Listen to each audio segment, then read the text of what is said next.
Isn't it about time we got the truth on issues concerning ordination? The Theology of Ordination Study Committee has been meeting, and it's been great for me to be a part of that process because I came with an open heart, open mind, wondering what position I should take, what position the church should take. And one of the things that I've heard in a lot of the popular Adventist media was that women used to be ordained, but now they're not being ordained, and that somehow males have taken over the church, and this needs to be reversed.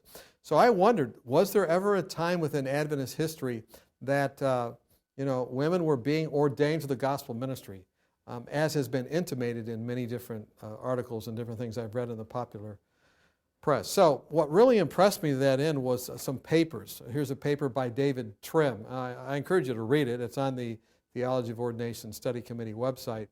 And, they asked the question, were Seventh-day Adventists ever ordained to gospel ministry? Well, the short answer is no. There has never been a woman ordained to gospel ministry in Adventist history. Here's a quote from the paper itself. That a woman has been ordained to gospel ministry with the sanction of the organized Seventh-day Adventist Church is highly unlikely.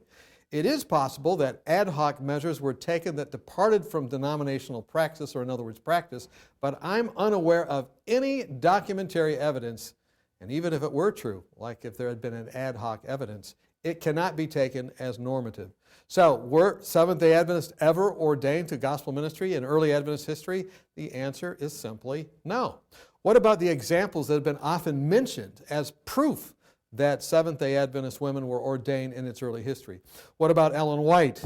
Short answer, no, she was not. Again, another quote from the paper, page 7 and 8. And this, by the way, David Trim is the archivist.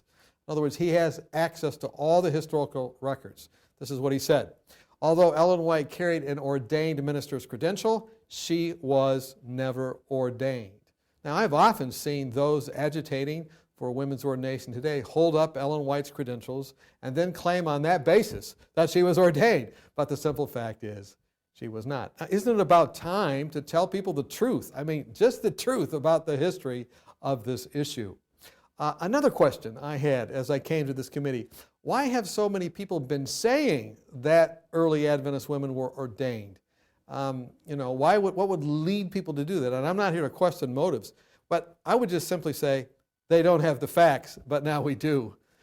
Again, looking at this excellent research by the head archivist of the Seventh-day Adventist Church, again from his paper, there is in sum, looking at all the research done by the above groups, as much wishful thinking as historical fact in many of the conclusions drawn about women ministry in the 19th century.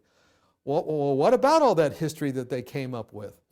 Well, here it is, again, from the same paper. This judgment that no woman women have been ordained with the sanction of the organized denomination runs contrary to the trend of much of the recent history on women's ordination in Adventist history, which is written by proponents of ordaining women to gospel ministry. The sheer volume can seem impressive. However, this body of scholarship does not actually prove its case due to a critical misunderstanding of what early Adventists supported when it came to the involvement of women in the church. So, even though you might see all kinds of papers, all kinds of articles, what I learned and what really impacted me was that there is no historical evidence of women in early Adventist history being ordained. Now, I might add, during that time, early Adventist history, there were, depending on what list you look at, anywhere from 13 to 20 other denominations that began ordaining women during that time.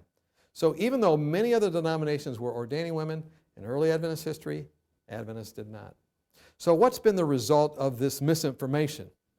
Well, again, in summarizing the result, David Trim in his paper says, the result is to create a fallacious impression that Adventist pioneers, including Ellen White, approved of ordaining women to gospel ministry, when they really didn't. So why don't we just tell the truth? Why don't we just give people the facts?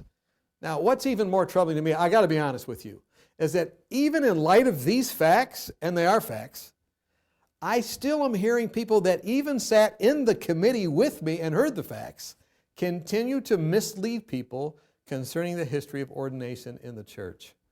I think that's troubling. This process has been very informative to me, and on the basis of the historical evidence presented, I find really no compelling reason to argue that this denomination has in the past ordained women or that they should start doing it now. And what really convinced me was not my emotions, it was the evidence. It was history itself. Isn't it about time to tell people the truth?